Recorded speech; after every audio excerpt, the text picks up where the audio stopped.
grew up in New York State, and my dad and my stepdad and my stepmom were all SUNY professors.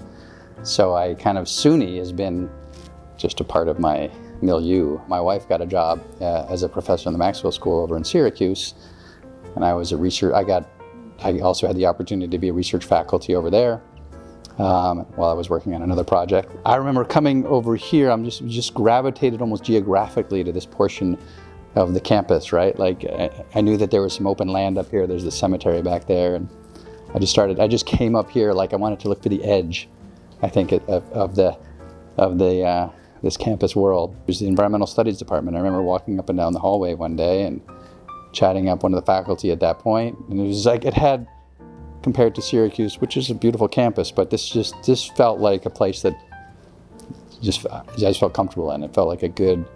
I just really liked the vibe. I liked the buildings. I liked the people. It felt like I'm like, wow, there's a place that's like me, and my people right over there. I had the opportunity to call Jack Mano, and Jack was a former professor in the environmental studies department, and he responded to me, and we set up a phone call, and we talked for like an hour.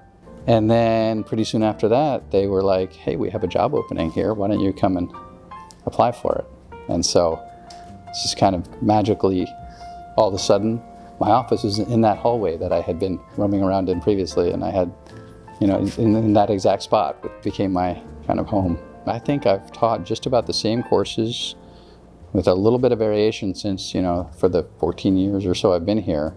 And those courses are a nice range of things for me. I teach the class, the graduate level course in environmental ethics and philosophy, which it really speaks to a certain part of my background. Then I also teach our environmental policy class.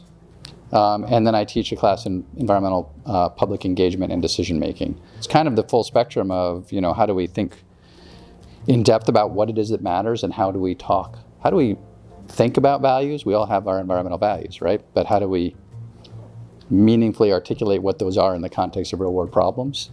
That's kind of the ethics class. And then the policy class is, well, what are the institutional structures by which those values are operating, in the political spaces? And the public engagement class is, how do we kind of bridge that, right? How do we create dialogues or create processes of decision making which are responsive and occur within the institutional policy, political structures that we exist within and we must work within, but also that speak to values and represent values as they pertain to the environment. Environmental studies is about, one way to say it is really the human dimensions or the social dimensions of environmental issues and problems. Not only are there lots of different pieces that are connected in all sorts of ways that we need to understand, but those are interpreted in different ways from people with different perspectives.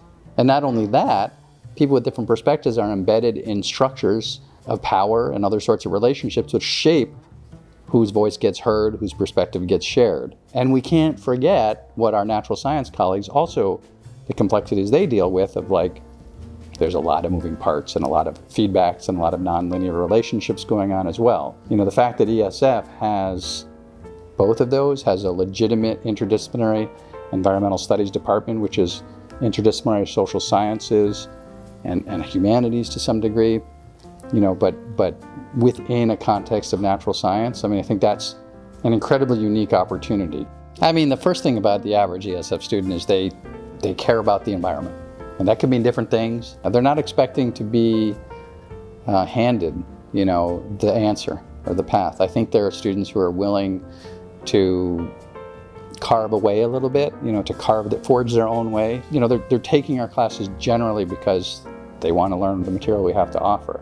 They care about the material, and sometimes they push us, to make it relevant to them. They want a career which that value, whatever it means to them, to care about the environment, they want to put that like core in what they're going to do with their lives, right, and what their career is going to be.